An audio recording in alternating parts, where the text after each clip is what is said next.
They said he was mad, but madness alone cannot explain a man who ordered his legions to wage war against the sea itself. This is the story of Gaius Caesar, better known by the name history gave him, Caligula, the Roman emperor who declared war on the waves and lost himself in the process. When Caligula first came to power, Rome rejoiced. The empire had endured years under Tiberius, a ruler as cruel as he was secretive. Tiberius had filled his palace with spies, executed senators on whispers, and retreated to the island of Capri, leaving Rome to rot in fear. So, when his young heir, the son of the beloved general Germanicus, took the throne, the city erupted in celebration. Caligula was the golden child, the promise of a new dawn. The Senate hailed him, the army adored him, and the people lined the streets shouting his name. For the first few months, he was everything they hoped for: generous, charming, merciful. He freed prisoners, ended political trials, and gave grand games for the people. Rome believed the age of tyranny had finally ended. But it hadn't. It had only changed its face. Then came the illness. A sudden, violent fever that nearly killed him. For weeks, Caligula hovered between life and death. When he finally rose from his bed, Rome celebrated again. Their emperor had survived, or so they thought. But something inside him had changed. Those close to him began to whisper. The man who recovered was not the same man who had fallen ill. Gone was the charming young ruler. In his place stood something darker. He began to speak of himself not as a man, but as a god. He demanded to be worshipped, not admired, not respected, worshipped. Temples were built in his name. Statues of Jupiter, Rome's chief deity, had their heads replaced with his own likeness. Senators were ordered to sacrifice to him. Even the gods of Olympus were no longer beyond his jealousy. He began conversing with the moon, calling her his divine companion. He spoke of Neptune, god of the sea, as an enemy who had insulted him. At first, these were dismissed as eccentricities, the quirks of an emperor too proud of his lineage. But soon, the eccentricities became orders, and the orders became horrors. Caligula's Rome descended into paranoia.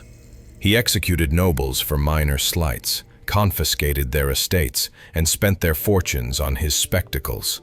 He turned the Senate into a theater of humiliation, forcing its most distinguished members to race chariots, to dance, to grovel before him like slaves. At banquets, he would laugh and say he could have any of them executed with a single nod. No one doubted him.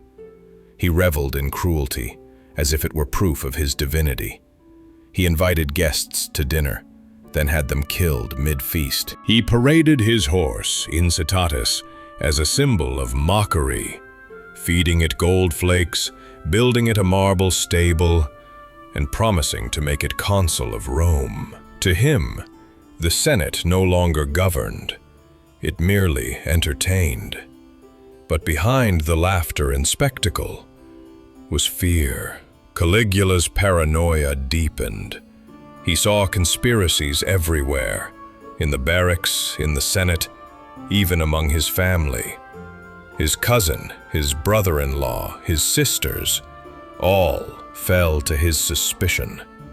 Each death made him feel safer, and each execution made him more alone. The empire's treasury bled dry from his excesses.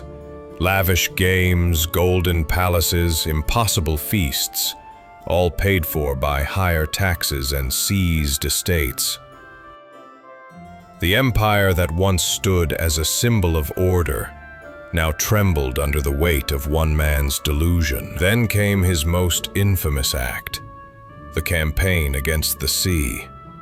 Caligula, eager to emulate Julius Caesar's convergence, declared he would invade Britain, a land still beyond Roman reach.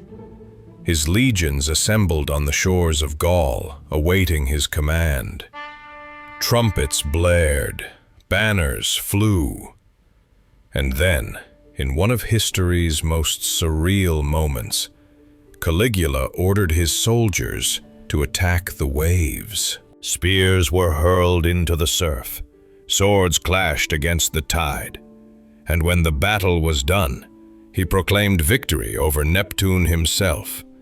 The soldiers, bewildered and silent, were ordered to collect seashells, trophies of their triumph. He marched back to Rome declaring a glorious conquest, and the Senate, terrified of contradiction, celebrated it as won. But Caligula's fascination with the sea didn't end there. If he could not conquer the waves, he would live upon them. He ordered the construction of 2 colossal ships, floating palaces unlike anything the world had ever seen. Each was larger than a football field, crafted with marble floors, plumbing, heated baths, and even gardens that swayed with the waves. They weren't built for war or transport, but for pleasure, excess, and spectacle. One ship was said to have been a temple to Diana, the goddess of the moon, the same celestial figure he claimed as his divine consort. The other was a drifting palace where Caligula dined, drank, and entertained as if the sea itself had become his throne room. These vessels defied Roman engineering norms, absurdly expensive, dangerously unstable, yet built to prove one point, that the emperor could command the elements themselves. For Caligula, the ocean was no longer Neptune's domain. It was his stage. And just as he had once declared war on its waves, he now sought to live upon them like a god above mortal land. Centuries later, when archaeologists discovered the remains of these ships at the bottom of Lake Nemi, the legend of Caligula's arrogance became undeniable. He hadn't merely defied the sea. He had tried to make it bow. It wasn't just madness, it was theater. Caligula understood power as performance. To him, fear and awe were the same currency. If he could make Rome kneel to absurdity, then his divinity was undeniable. But even fear has limits. His mockeries had humiliated the Senate, bankrupted the state, and enraged the army. And though emperors could be feared, they could not be mocked forever. By the 4th year of his reign, the whispers began. Plots took shape in the shadows of the palace. The Praetorian Guard, once his protectors, had grown tired of his cruelty and of being pawns in his twisted games. Among them was Cassius Chaerea, a veteran officer whom Caligula had repeatedly ridiculed, calling him weak and feminine before his men. The insult cut deep, and it would soon prove fatal. On a cold January day in the year 41 AD, Caligula left his palace to attend the theater. As he walked through a narrow corridor beneath the imperial complex, a group of guards surrounded him. At first, he laughed, thinking it another of his own spectacles. Then the first blade struck, and another, and another. The self-proclaimed god of Rome fell to the floor, bleeding, choking, reaching for the soldiers he had once commanded. In the darkness, no one dared to help him. The man who believed himself immortal died, pleading for breath. His wife and young daughter were murdered soon after, their bodies left beside his. For the first time in years, Rome was silent. When the Senate heard the news, some rejoiced. They tried to use the moment to restore the Republic, to erase the memory of the imperial cult entirely. But the Praetorians had other plans. They needed stability, not ideology.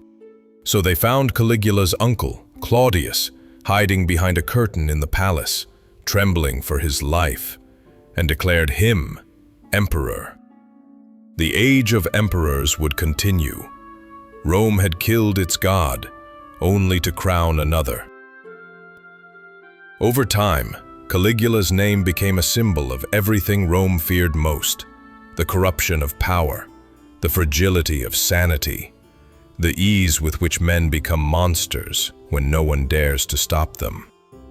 Historians debated his illness. Was it epilepsy, poisoning, or psychological collapse? But the answer hardly matters, because what his reign revealed was not just one man's madness, but the system that allowed it. Rome had created the idea of a divine ruler, and then acted shocked when the ruler believed it. In Caligula's mind, he was not a tyrant. He was merely taking Rome's own myth to its logical end. Even after his death, stories of his reign lingered like ghosts. People whispered of the emperor who fought the sea, who mocked the gods, who believed himself eternal. But the sea remains, vast, cold, and unmoved. And somewhere beneath those same waves, the echoes of his folly still roll against the shore. The tragedy of Caligula is not that he was insane, but that Rome made him possible. That a civilization so powerful, so brilliant, could surrender its soul to spectacle and fear. Every empire that forgets that lesson eventually faces its own sea, and learns, as Caligula did, that no man, no empire, can command the tide.